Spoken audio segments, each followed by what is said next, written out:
So I walked into a GameStop today. Seriously, it happened. And I know that sounds crazy to all you download-loving gamers out there, but I'm still a little old school. But if you move the S and remove the H, you get Olds Cool. You get it? Yeah. So anyway, I like discs. They're cool. They even work when the almighty internet has forsaken me. And other than peace of mind, they also give me something that I'm unable to get from a download. Physical value. While I'm sacrificing space in my house, I'm gaining an item that is worth real money. Unfortunately, as of right now, your license to play Dark Souls 2 on Steam isn't worth anything when you're done. Meanwhile, that copy of Bad Dudes in your mom's attic is still worth a couple of bucks. I'm not even the type of guy who generally sells his games, unless it's something that I really didn't like, or something that had so small of an impact on me that I know I'll never play it again. I'm looking at you, Watch Dogs. My old games sit on a shelf until they go in a box. And I'm cool with that. Worst comes to worst, one day I'll set out on a nerd purge like most man babies do, and sell all my old games because I don't have any more space. And maybe I won't be able to play them anymore, but I will have recouped some of the cash while at the same time preserving the ability for somebody else to play an old game that may not be available digitally or playable on newer hardware.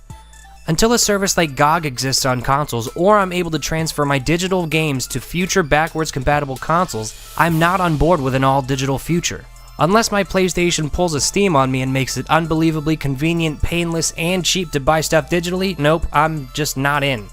I will admit, companies like Activision and Ubisoft are doing a genuinely good job of making this irrelevant. With games like The Crew, Destiny, and The Division, the inability to play games without an internet connection based on the core design of the game makes me less likely to groan at a digital download because these games will not work forever anyway. Which, I mean, let's face it, that's still kinda shitty. But their devious plans are spurring me to move into an all-digital future, and I'm not entirely happy about it. And look, I appreciate the benefits of going all digital. For an avid gamer like me, it saves a ton of space. On PC and hopefully consoles in the future, it can be significantly cheaper.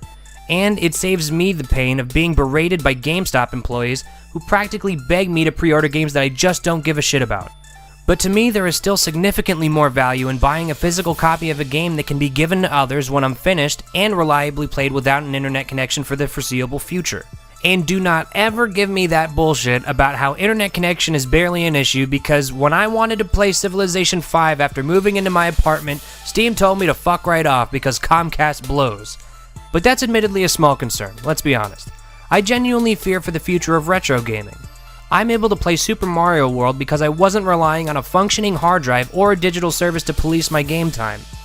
And yes, you can play Super Mario World digitally, but for every game that's available, there are 20 that aren't.